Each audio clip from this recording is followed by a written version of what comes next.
उसके बाद हम देखेंगे यहाँ पर हम पियाजे के संज्ञानात्मक विकास किस प्रकार होता है। तो यहाँ पर जो है पियाजे के संज्ञानात्मक विकास के मुख्य रूप से 4 कालों में विभाजित किया गया। यानी जो है पियाजे के द्वारा जो है संज्ञानात्मक विकास मुख्य रूप से 4 भागों में 4 कालों में विभाजित किया गया। पहला काल क्या दिया गया हमारा, देखो संवेदी पेशी अवस्था दिया गया। उसके बाद दूसरा हमारा दिया गया प्रासंक्रियात्मक अवस्था दिया गया। उसके बाद तीसरा हमारा दिया गया मूर्त संक्रियात्मक अवस्था दिया गया। उसके बाद चौथा हमारा दिया गया औपचारिक संक्रियात्मक अवस्था। यानी जो है पियाजे के द्वारा जो है संज्ञानात्मक विकास जो बताया गया वो चार मुख्य भागों में बांटा गया। पहला हमारा जो है संवेदी पेशीय अवस्था बांटा गया। दूसरा जो हमारा प्रासंक्रियात्मक अवस्था में बांटा गया। तो तीसरा जो है मूर्त संक्रियात्मक अवस्था में है तथा चौथा हमारा जो औपचारिक संक्रियात्मक अवस्था है। यानी जो है हमने देखा है पियाजे के संक्रियात्मक अवस्था के 4 कालों के बारे में। अब जो हम बारी बारी से प्रत्येक का देख लेते हैं कि संवेदी पेशीय अवस्था में क्या दिया गया। अब यहाँ पर पहला हमारा दिया गया संवेदी पेशीय अवस्था जो दिया गया, इसमें दिया गया है कि जन्म से 2 वर्ष तक बालक का संज्ञानात्मक विकास जो है निम्न रूप से होता है। यानी जब जन्म होता है उसके 2 वर्ष बाद जो है बालक का संज्ञानात्मक अवस्था जो है निम्न प्रकार से होता है। इस आयु में जो बच्चे अपनी इंद्रियों द्वारा प्राथमिक अनुभव करते हैं। इस अवस्था को जो है पियाजे ने 6 उप अवस्थाओं में बांटा है। यानी जो है संवेदी पेशीय अवस्था जन्म के 2 वर्ष तक जो बालक का संज्ञानात्मक विकास जो है निम्न प्रकार से होता है तथा इनको जो है पियाजे के द्वारा जो है इन्हें 6 उप अवस्थाओं में बांटा गया है। अब पहला उप अवस्था क्या है हमारा, ये पहला है कि देखो सहज क्रियाओं की अवस्था पहला है। उसके बाद दूसरा जो है मानसिक संयोग द्वारा साधनों के खोज की अवस्था। उसके बाद तीसरा हमारा जो दिया है, तीसरा हमारा है तृतीय वृत्तीय अनुक्रियाओं की अवस्था है। उसके बाद चौथा हमारा जो है गौड़ स्क्रीमेटो के समन्वय की अवस्था है। उसके बाद हमारा पांचवा है प्रमुख वृत्तीय अनुक्रियाओं की अवस्था है। उसके बाद छठा है जो गौड़ वृत्तीय अनुक्रियाओं की अवस्था। तो यहाँ पर हमने जो है पियाजे के संक्रियात्मक क्रियाओं के द्वारा विकास बच्चों के बारे में हमने देखा तथा उनके उप अवस्थाओं के जो 6 प्रकार होते हैं उनके बारे में हमने देखा। अब दूसरा हमारा प्रकार जो है प्रासंक्रियात्मक अवस्था या अवधि की है।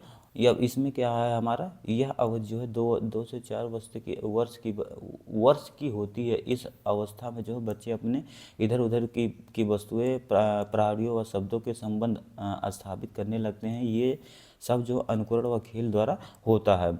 यानी जो प्रासंक्रियात्मक अवस्था जो होती है 2 से 4 वर्षों के बीच ही होता है। इन अवस्थाओं में बच्चे जो है वस्तुओं को पहचानने लगते हैं तथा जो है प्राणियों के व शब्दों की स्थापित करने लगते हैं। यानी यह कौन सी पक्षी है तथा यह कौन सा शब्द है, ये ऐसे ऐसे ये सब सोचने लगते हैं। अब उसके बाद हमारा है कि पियाजे के अनुसार 4 वर्ष तक की अवस्था के बच्चे जो है सभी निर्जीव वस्तुओं को सजीव के रूप में लेते हैं। यानी जो है पियाजे के द्वारा 4 वर्ष की अवस्था में बच्चे सभी निर्जीव वस्तुओं को सजीव के रूप में लेते हैं। दूसरे बच्चे अपने विचारों को सही मानते हैं और ऐसा समझते हैं कि यह दुनिया इनके इर्द गिर्द है। यानी इनका कहने का मतलब इस प्रासंक्रियात्मक अवस्था जो होती है इसमें बच्चे जो मानते हैं सभी वस्तुओं को सजीव मानते हैं तथा ऐसे मानते हैं जैसे वो सब चीज़ हमारा है। यानी जैसे हम विद्यालय में पढ़ते हैं, जब एक से मतलब 5 तक क्लास में रहते हैं, तो जब विद्यालय में पढ़ते हैं तो वहाँ पर बहुत से लोग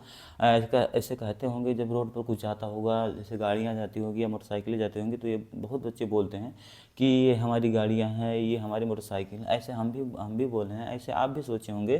तो ये जो अवस्थाएं जो होती है प्रासंक्रियात्मक अवस्थाएं होती हैं। अब तीसरा हमारा जो अवस्था दिया गया या मूर्त संक्रियाएं की अवस्था दिया गया, मतलब इसमें क्या दिया गया कि पियाजे ने 7 से 11 वर्ष की आयु को जो है मूर्त संक्रियात्मक अवस्था कहा है। यानी जो मूर्त संक्रियाएं की अवस्था जो होती है इनमें हमारा 7 से जो है 11 वर्ष की आयु तक की जो है मूर्त अवस्थाएं होती है। इस अवस्था में जो है हमारा दिया गया, इस अवस्था में बच्चे अधिक व्यवहार व यथार्थवादी होते हैं। मतलब इस अवस्था में बच्चे अधिक होते हैं तथा यथार्थवादी होते हैं। और उसके बाद दूसरा हमारा दिया गया कि बच्चों में तर्क एवं समस्या समाधान की क्षमता विकास होने लगती है। यानी जो बच्चे जो तर्क करने लगते हैं तो उसका समस्या का समाधान करने के लिए थोड़ा थोड़ा जो है वो जागरूक होने लगते हैं। अब तीसरा हमारा जो दिया गया, मूर्त समस्याओं का समाधान बच्चे ढूंढने लगते हैं परंतु अमूर्त समस्याओं को समझते नहीं हैं। यानी जो मूर्त समस्याएं होती हैं उन्हें समाधान उसका करने लगते हैं, लेकिन जो अमूर्त समस्याएं जो होती है समझ नहीं पाते हैं। अब उसके बाद चौथा हमारा दिया गया है कि बच्चे वस्तुओं को उनके गुणों के आधार पर जो क्रमबद्ध व वर्गीकृत करने लगते हैं। अब उसके बाद पांचवा हमारा है कि इस अवस्थाओं में बच्चों के चिंतन में क्रमबद्ध नहीं होते। यानी जो है इस अवस्था में बच्चे जो है चिंतन में क्रमबद्ध नहीं होते हैं। उसके बाद अब हमारा अगला नेक्स्ट है औपचारिक संक्रिया की अवस्था। अब इसमें हमारा यह दिया गया है कि यह अवस्था 12 वर्ष की आयु से लेकर आयु से वयस्क होने की अवस्था है। मानी औपचारिक संक्रियात्मक अवस्थाएं जो होती है यह 12 वर्ष की आयु से वयस्क होने की अवस्था है। इस अवस्था में जो 12 वर्ष तक होते होते बालक जो है मस्तिष्क परिपक्व होने लगते हैं। यानी औपचारिक संक्रियात्मक अवस्था में जो है बच्चे एक परिपक्व मस्तिष्क हो जाते हैं। यानी जो है औपचारिक संक्रियात्मक अवस्था में उम्र जो होता है हमारा 12 वर्ष तक के होते हैं। तो इसमें लगभग बच्चे सभी परिपूर्ण हो जाते हैं हर चीज़ समझने या बूझने के लिए। अब इसमें क्या दिया गया है कि उनके चिंतन में क्रमबद्धता आने लगती है। यानी जो है चिंतन जो करते हैं उनमें क्रमबद्धता आने लगती है। उसके बाद दूसरा दिया गया कि जैसे जैसे बच्चे की आयु बढ़ती है उनके अनुभव बढ़ते हैं, वैसे वैसे उनकी समस्या समाधान भी बढ़ता है। उसके समस्या समाधान की क्षमता बढ़ती है, जिससे पियाजे के संप्रत्यय चिंतन की संज्ञा दी। यानी जो है जब जैसे जैसे बच्चे की आयु बढ़ती है वैसे वैसे बच्चे के समस्याओं का समाधान भी बढ़ते रहते हैं। इसी को जो है पियाजे ने जो है संप्रत्यय चिंतन की संज्ञा दी है। अब उसके बाद अगला दिया गया है कि पियाजे के अनुसार इस आयु के बच्चे जो है प्राकृतात्मक शब्दों रूपकों व देखो उपमानों का आशय समझने लगते हैं व अमूर्त प्रत्ययों का भी निर्णय देने लगते हैं। यानी जो है पियाजे के अनुसार कहा गया है कि बच्चे मतलब जब धीरे धीरे जब बढ़ने लगते हैं या परिपूर्ण होने लगते हैं तो वो प्रक्रियात्मक शब्दों रूपों व उपमानों का आशय समझने लगते हैं, जिससे अमूर्त प्रत्ययों का भी निर्माण करने लगते हैं। तो यहाँ पर जो है हमने औपचारिक संक्रियात्मक अवस्थाओं के बारे में देखा। वहाँ पर जो है अब जीन पियाजे के द्वारा संक्रियात्मक अवस्थाएं जो होती हैं उनके बारे में हमने डिटेल से देखा। अब हमारा अगला क्या दिया गया है कि विभिन्न अवस्थाओं में जो भाषा का विकास दिया गया, लैंग्वेज डेवलपमेंट, यानी विभिन्न भाषाओं में जो है बच्चों का विकास कैसे हुआ।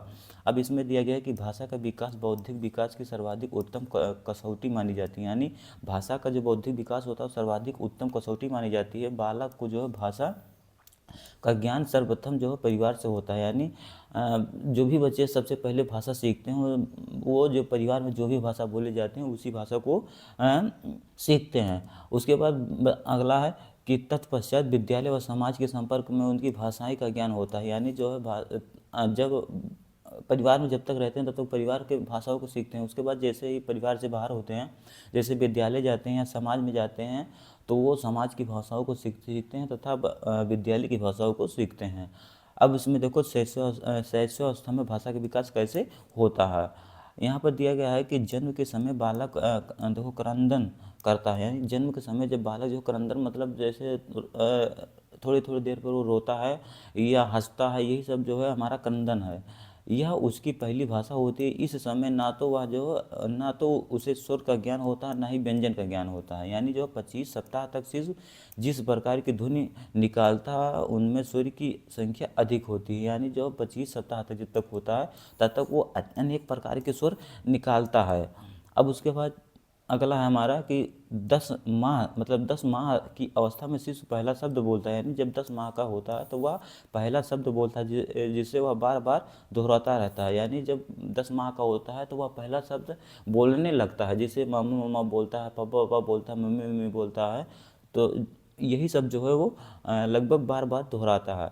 उसके बाद हम देख लेते हैं कि किन किन उम्रों में बच्चे जो है कितने कितने शब्द जो है लगभग वो परिचित कर लेते हैं। जैसे आयु दिया गया है, यहाँ पर शब्द दिया गया है। जैसे यहाँ जन्म से 8 मास तक जो है होते हैं वो मतलब 0 शब्द सुने, मतलब उन्हें कोई भी शब्द का ज्ञान नहीं होता। उसके बाद जब 10 माह के होते हैं तो एक शब्द मतलब लगभग एक शब्द वो सीख लेते हैं। उसके बाद जब 1 वर्ष के होते हैं तो 3 शब्द तक सीख लेते हैं। उसके बाद 1 से लेकर मतलब 1 वर्ष मतलब 13 माह तक जब वो मतलब होते हैं यानी 15 माह तक जब जब तक होते हैं तब तक वो लगभग 19 शब्द सीख लेते हैं। अब देखो यहाँ पर कहने का मतलब है लगभग इतने वर्ष के जो बच्चे होते हैं वो लगभग ये जब जब मतलब इतने इतने वर्ष के जब तक होते हैं तो लगभग इतने इतने शब्द सीख लेते हैं। ऐसा नहीं कहा जा सकता कि हम कोई कोई बच्चा 2 वर्ष का हो गया तो वो 212 शब्द सीख लिया, उससे अधिक भी सीख सकता है, उससे कम भी सीख सकता है, लेकिन ये लगभग औसत आंकड़ा है, इसी को जो है हम सही मानते हैं। तो यहाँ पर आप मतलब देख लेना, क्योंकि जब आप सीटेट का पेपर देते हैं तो वहाँ पर लगभग कभी कभी पूछ लेता है कि बच्चा जब 15 माह का होता था तो वो कितने शब्द से परिगत कर लेता है या सीख लेता है। तो ये जो है हमारा यहाँ पर हमारा शब्दों वर्ष दिया गया और शब्दों का जो है यहाँ पर परिगत संख्या दिया गया है। तो ये आप ध्यान में देख लीजिएगा कि कितने कितने वर्ष के हो जाते हैं तो वो कितने कितने शब्द का परिगत या शब्द सीख लेते हैं। अब देखो यहाँ पर हमने जो है बाल विकास का दूसरे चैप्टर मतलब विकास की अवस्था मतलब शैशवावस्था, बाल्यावस्था, किशोरावस्था, यानी दूसरा चैप्टर जो हमारा था बाल विकास का, उसके सभी कंसेप्ट को हमने देखा।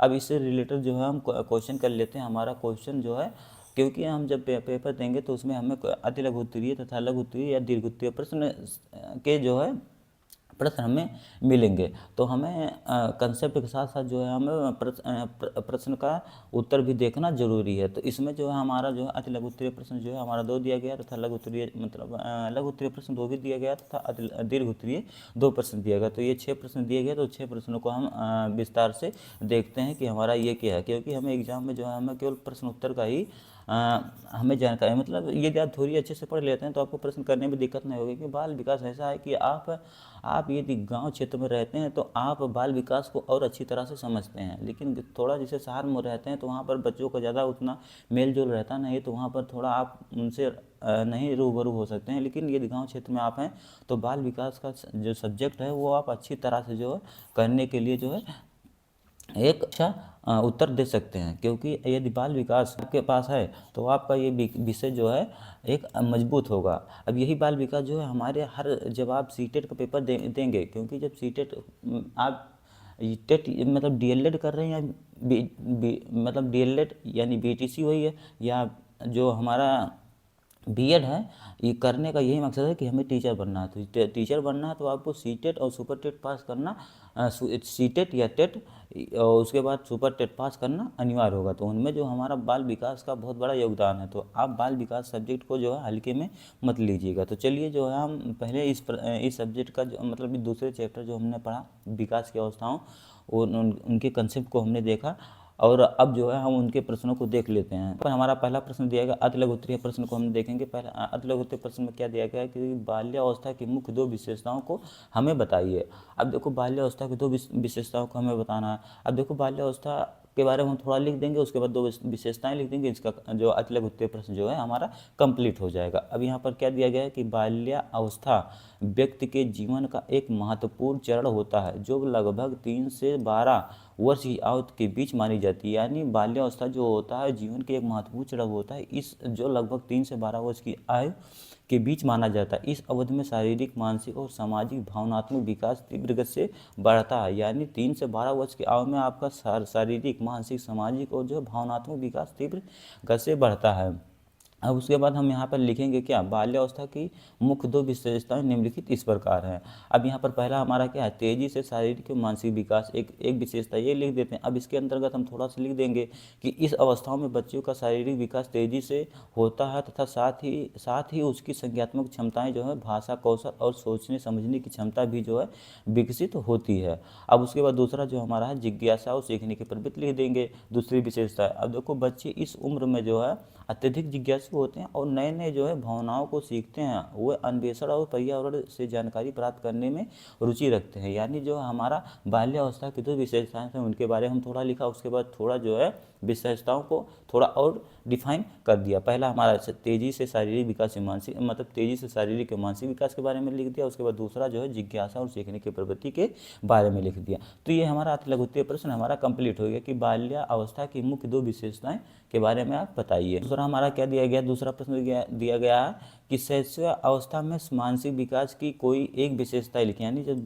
बालक जो शैशवावस्था में होता है तो उसका मानसिक विकास की जो है कोई एक विशेषता लिखी है। अब देखो यहाँ पर सबसे पहले हम शैशवावस्था के बारे में थोड़ा सा लिख देंगे कि शैशवावस्था जो होती है वह 0 से 2 वर्ष में जो है शिशु दूसरों की गतिविधियों को देखकर उनके नकल करने की प्रवृत्ति विकसित करता है। यानी जब शैशवावस्था मतलब 0 से 2 वर्ष की आयु में जब बालक होता है तो वो दूसरे की नकल करने की प्रवृत्ति विकसित करता है। यह मानसिक विकास एक महत्वपूर्ण चरण होता है जिससे बच्चा अपने जो आसपास के लोगों को हाव भाव, बोलने के तरीके और क्रियात्मक की नकल करता है। यानी बच्चा जब 0 से 2 वर्ष के बीच में होता है तो दूसरों को नकल ज़्यादा करता है, क्योंकि उसे सोचने की क्षमता होती नहीं है। तो जो भी दूसरा व्यक्ति चाहे वो सही बोलता है या गलत बोलता है तो उन्हीं का वो नकल करता है। जैसे यहाँ पर उदाहरण दिया गया है कि शिशु माता पिता की आवाज़ का हाव भाव की नकल करने की कोशिश करता है। जैसे माता पिता जो भी बोलते हैं उनके हाव भाव का जो वो नकल करता है। उसके बाद दूसरा अगला दिया गया कि चेहरे के भाव, जैसे मुस्कुराना देखकर उसे दोहराने लगता है। यानी आप रो रहे हैं तो रोने लगेगा, ये तो आप हंस रहे हैं तो वो हंसने लगेगा, तो वो चेहरे की नकल करने लगता है। उसके बाद तीसरा दिया गया कि धीरे धीरे शब्दों की नकल करके भाषा सीखने की शुरू कर देता है। यानी वो धीरे धीरे शब्दों का भी नकल करने लगता है। उसके बाद अगला दिया गया कि यह विशेषता बच्चे की सीखने की प्रक्रिया का एक महत्वपूर्ण आधार मानती है और आगे के बौद्धिक जो होती है विकास में सहायक होती है। यानी जो है जब वह शैशवावस्था में होता है तो अधिकतर 0 से 2 वर्ष के बीच में होता है तो अधिकतर वो नकल करने का प्रयास करता है। तो हमने जो यहाँ पर शैशवावस्था के मानसिक विकास की कोई एक विशेषताओं के बारे में बताने के लिए कहा था, लेकिन हमने उसकी विशेषताएं बताया। अनुकरण की प्रवृत्ति एक मतलब जो मानसिक की प्रमुख विशेषताएं जो होती थी, पहला मानसिक विकास की प्रवृत्ति जो थी वो अनुकरण की प्रवृत्ति थी, इनके बारे में हमने लिखा। उसके बाद इसके द्वारा जो हमने उदाहरण के द्वारा इसको समझा दिया। तो ये चैप्टर जो हम मतलब ये प्रश्न का उत्तर जो है ये एक पूर्ण माना जाएगा, क्योंकि हमने एक मानसिक विशेषताएं लिख दिया, उसके बाद उसको जो उत्तर के द्वारा हम उदाहरण के द्वारा उनको समझा दिया। तो ये हमारा एक दूसरे प्रश्न का ये उत्तर था। तो हमने अति लघु उत्तरीय प्रश्न देखा। अब जो है लघु उत्तरीय प्रश्न देख लेते हैं कि लघु उत्तरीय प्रश्न हमारा पहला प्रश्न क्या था। पहला प्रश्न था कि किशोरावस्था में सामाजिक भावनाओं का विकास किस रूप से पाया जाता है। तो इसके बारे में बताइए आप। तो हम सबसे पहले किशोरावस्था का सामाजिक भावनाओं के विकास के बारे में लिखेंगे। तो यहाँ पर दिया गया है कि किशोरावस्था जो है 12 से 19 वर्ष, मतलब किशोरावस्था जो होता है 12 से 19 वर्ष के बीच होता है।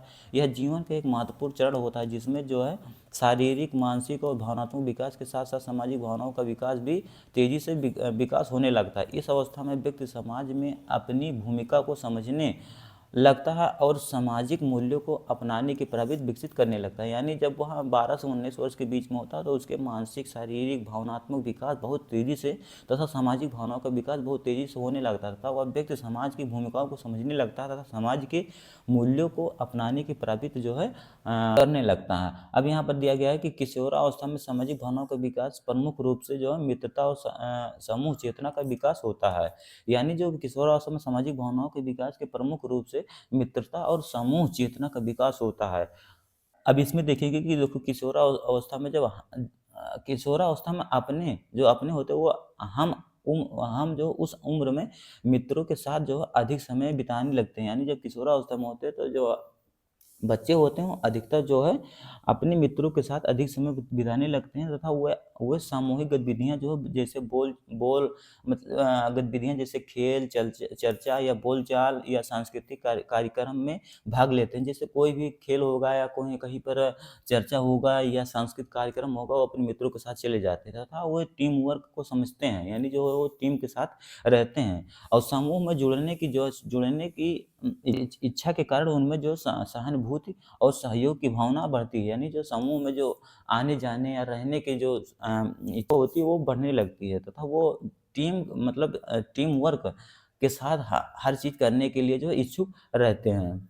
उसके बाद जो है सामाजिक मूल्यों और नैतिकता का विकास होने लगता है उसमें। उसके बाद अगला जो है स्वतंत्रता की इच्छा और उत्तरदायित्व की भावना होने लगता है। उसके बाद नेतृत्व क्षमता के विकास हो जाता है। उसके बाद परिवार और सामाजिक प्रति संवेदनाशीलता होने लगता है। ये तो हमारी हो गया। अब इसके बाद हम निष्कर्ष जो थोड़ा सा लिख देंगे तो वो एग्जामिनर जो है जब कापियाँ चेक करता है तो अधिकतर निष्कर्ष देखता है कि आप निष्कर्ष में क्या रखें। वो निष्कर्ष यदि आप अच्छे से लिख दे रहे हैं तो वो जान जाएगा कि प्रश्न आप किस तरह प्रश्न का उत्तर आप किस तरह दिए हैं। अब देखो इसमें दिया गया है कि किशोरावस्था में सामाजिक भावनाओं का विकास जो है मित्रता, सहयोग, समूह समूह चेतना, सामाजिक मूल्यों एवं नैतिक स्वतंत्रता, उत्तरदायित्व और नेतृत्व क्षमता के रूप में जो देखा जाता है। यह जो है समाज में व्यक्ति के समायोजन और उत्तरदायी नागरिक बनाने की नींव रखता है। यानी जो हमारा निष्कर्ष है कि किशोरावस्था में सामाजिक भावनाओं का विकास, मित्रता, सहयोग, समूह चेतना, सामाजिक मूल्यों, नैतिकता, स्वतंत्रता आदि जो है ये जो हमारा एक प्रकार का निष्कर्ष हो। यदि आप ऐसे निष्कर्ष लिख देते हैं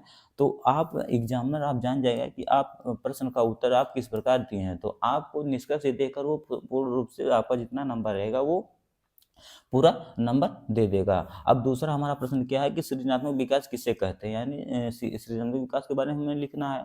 अब सबसे पहले सृजनात्मक विकास देख लेते हैं कि सृजनात्मक विकास हमारा क्या है। अब यहाँ पर दिया गया है सृजनात्मक विकास वह प्रक्रिया है जिसमें व्यक्ति नए विचारों, विधियों, कलाओं या समाधानों का सृजन करता है। यह मानसिक, भावनात्मक और व्यवहारिक क्षमताओं का विकास है जो व्यक्ति को जो है रचनात्मक और मौलिक सोचने की सहायता करता है। अब उसके बाद सृजनात्मक विकास की विशेषताएं हम देख लेते हैं। देखो पहला हमारा दिया गया नवाचार दिया गया। देखो इन नवाचार में देखो नई चीज़ों को खोजने तथा उनमें विकास करने की क्षमता हो जाती है। उसके बाद कल्पनाशीलता हो जाती है, यानी किसी भी समस्या को नए समाधान को ढूंढने की योग्यता हो जाती है। उसके बाद स्वतंत्र सोच हो जाती है, यानी परंपरागत तरीके से हटकर नए सोचने की प्रवृत्ति रखता है। उसके बाद अगला जो है अभिव्यक्ति कौशल, यानी विचारों और भावनाओं को कला, लेखन, संगीत या अन्य माध्यमों से प्रकट करने की योग्यता होने लगती है।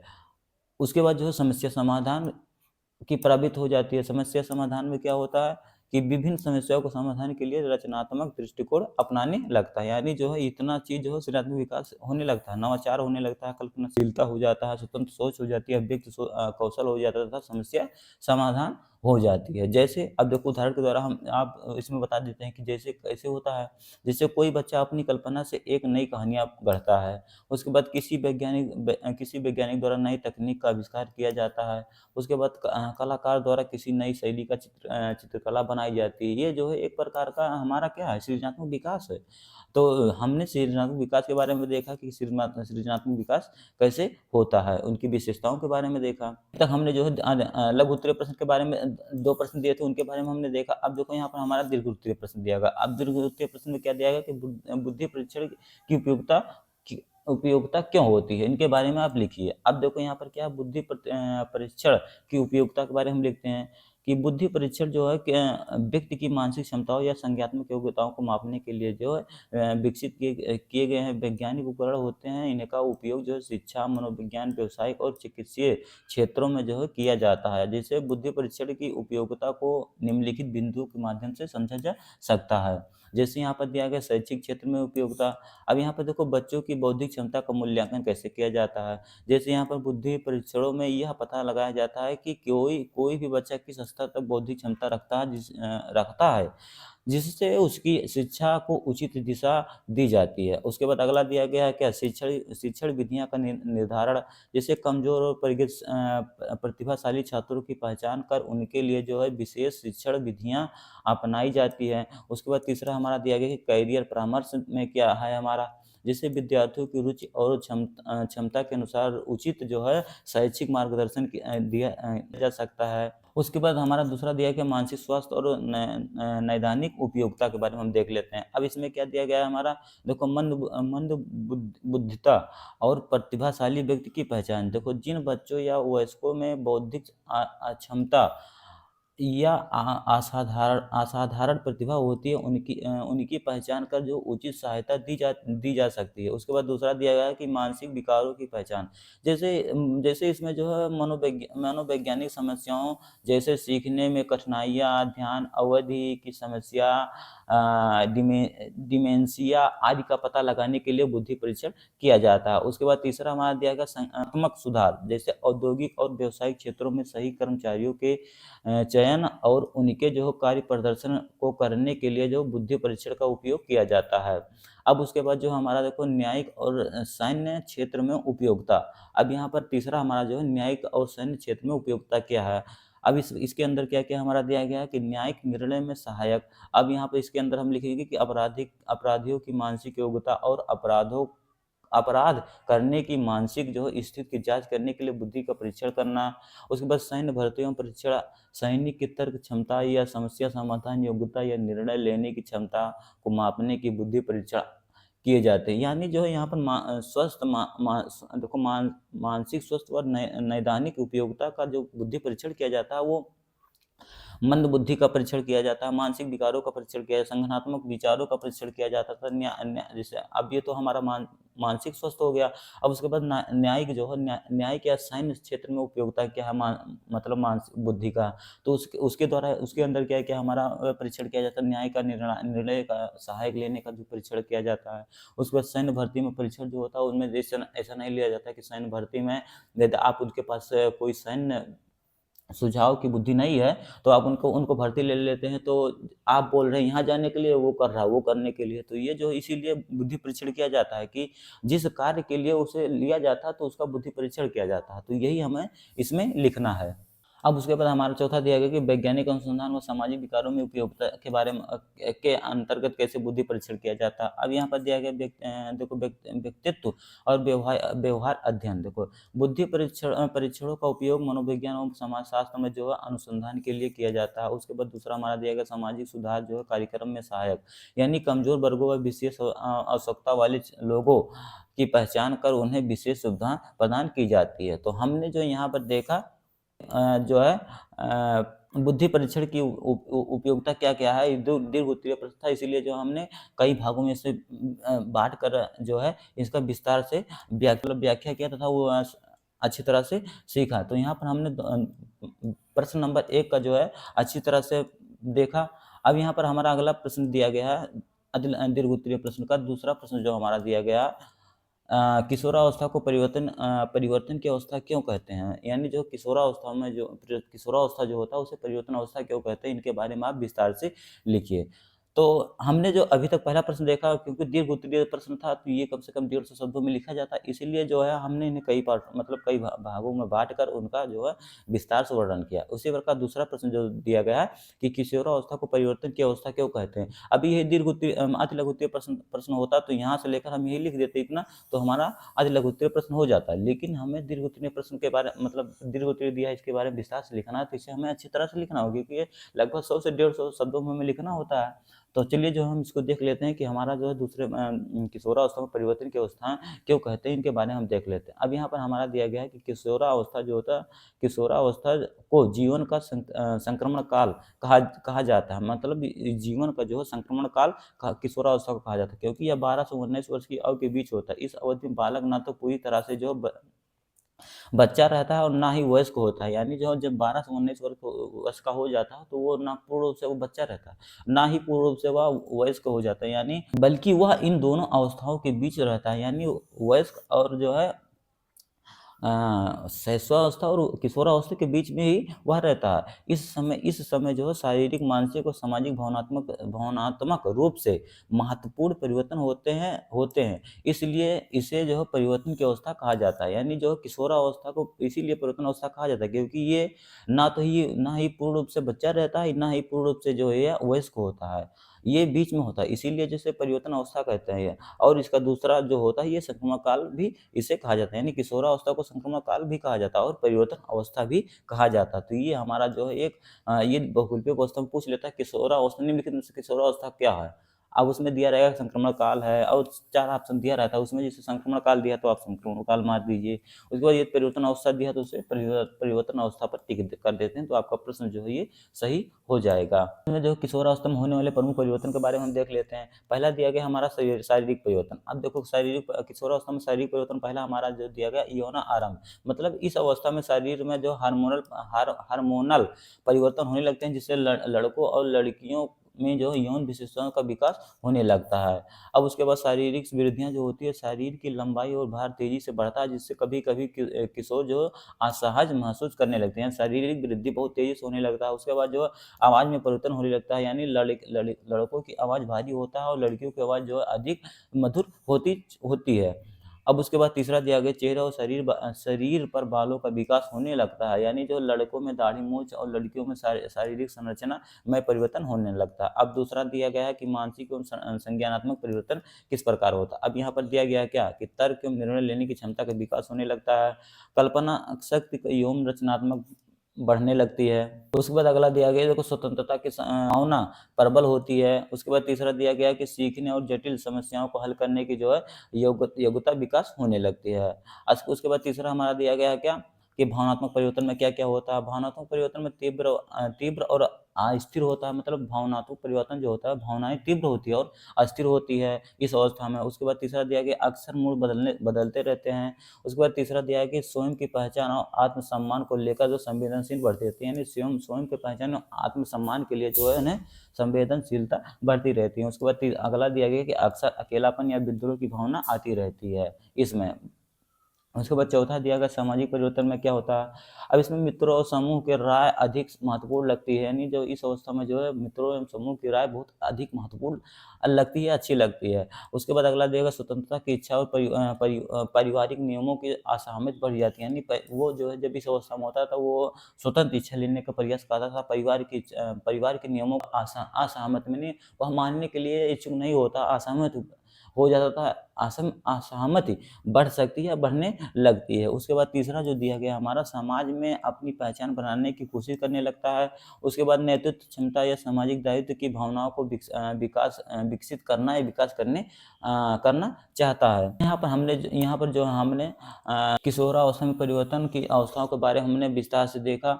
उसके बाद हमने बाल विकास के दूसरे चैप्टर जो है बालक की अवस्था जैसे शैशवावस्था, किशोरावस्था तथा वयस्कावस्था के बारे में हमने विस्तार से देखा तथा उससे रिलेटेड जो हमने प्रश्न को किया। अब रही बात जी कि इस क्लास का जो है पीडीएफ हम मतलब आप कहाँ से पा सकते हैं, तो हमने जो है इसका पीडीएफ जो है डिस्क्रिप्शन में इसका लिंक दे दिए हैं, वहाँ से आप प्राप्त कर सकते हैं। अब उसके बाद जो है प्रीवियस ईयर के बारे में आप चर्चा करेंगे, तो प्रीवियस ईयर का पेपर भी हमने अपने टेलीग्राम पर अपलोड कर दिया गया, मतलब कर दिए हैं। उसमें जो आप जाकर वहाँ से आप पिछले वर्ष के प्रीवियस ईयर पेपर डाउनलोड करके तो देख सकते हैं कि हमारा किस प्रकार पेपर आया है। और अन्य जो भी मतलब आपके डाउट्स हों वो आप कमेंट करके आप हमें जो है पिन करिएगा, हम जो उसका जवाब आपको अवश्य ही देंगे। और यदि वीडियो आपको अच्छा लगा हो तो हमारे चैनल को शेयर एवं सब्सक्राइब करें तथा अपने दोस्तों के साथ जो है साझा करें। इसी के साथ यदि वीडियो पसंद आया हो तो लाइक भी करें। इसी के साथ मिलेंगे नेक्स्ट वीडियो में अगले अध्याय के साथ, क्योंकि हमने दूसरा चैप्टर जो हमारा था वो कंप्लीट हो गया। अब हम तीसरे चैप्टर के बारे में हम मतलब तीसरे चैप्टर को लेकर आएंगे। अब देखो हमने जो है ये तीसरा चैप्टर हमारा प्रत्येक संडे को जो है अपलोड होता है, क्योंकि हम अभी फिलहाल भी पढ़ाई भी कर रहे हैं, क्योंकि हमारा बीएड भी कंप्लीट हो गया, सीटेट भी कंप्लीट हो गया। तो हम जो है लगभग जो हमें इतना अनुभव है और बीटीसी भी कंप्लीट हो गया, तो हमारा इतना अनुभव है कि हमें किस प्रकार जो है बच्चों को कंटेंट देना चाहिए कि वो बच्चे जो है उस कंसेप्ट को पढ़कर जो है अच्छी तरह से अपना पेपर क्लियर कर सकते हैं। तो आप इतना मानिए कि जो भी कंटेंट हम देंगे वो एक मजबूत तथा विश्वसनीय देंगे,